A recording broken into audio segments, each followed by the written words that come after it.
Penyelenggaraan Haji tahun 1445 Hijriah 2024 Masehi, pemerintah menyediakan 62,3 ton obat untuk menunjang kesehatan jamaah haji selawas di Tanah Suci. Proses pengadaan sebagian obat dan pembekalan kesehatan lainnya dilakukan di Indonesia, kemudian dikirim ke Arab Saudi. Proses pengadaan sebagian lainnya dilakukan di Arab Saudi.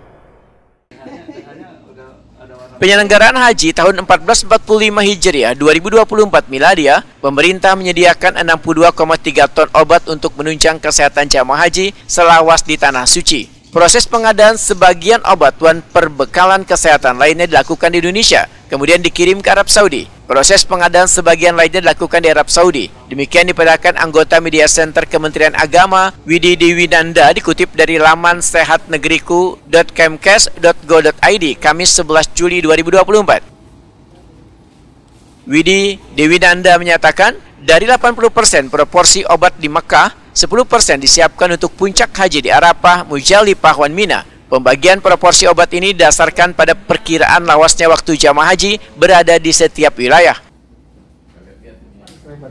Kami punya gudang khusus untuk obat-obat ini. Ada berapa gudang, Pak? Ada berapa gudang itu? 10 gudang. Ya, ada di kamar-kamar itu. Oh, maksudnya 10 ya, 10 kamar jadi gudang gitu, Pak ya. Ya. Oh. Untuk memudahkan penyiapan, jadi teman-teman tuh ngambilin nggak. Komentar 5 menit ya, buat ambil bentar ya. Iya, kita ke bawah mau minta obat. Ya langsung ke bawah KKI nanti di IGD. Di IGD ya. Kalian ketemu dokter Putri di sana?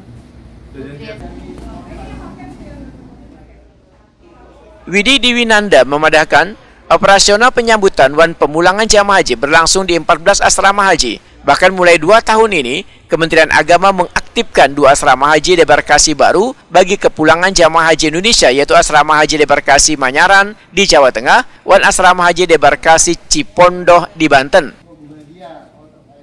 Asrama haji debarkasi Cipondoh, ujar Widi Dewinanda, melayani penyambutan kedatangan 25 kelompok terbang jamaah haji asal Provinsi Banten. Sedangkan asrama haji debarkasi Manyaran melayani seluruh jamaah asal kota dan Kabupaten Semarang yang tergabung dalam 5 kloter.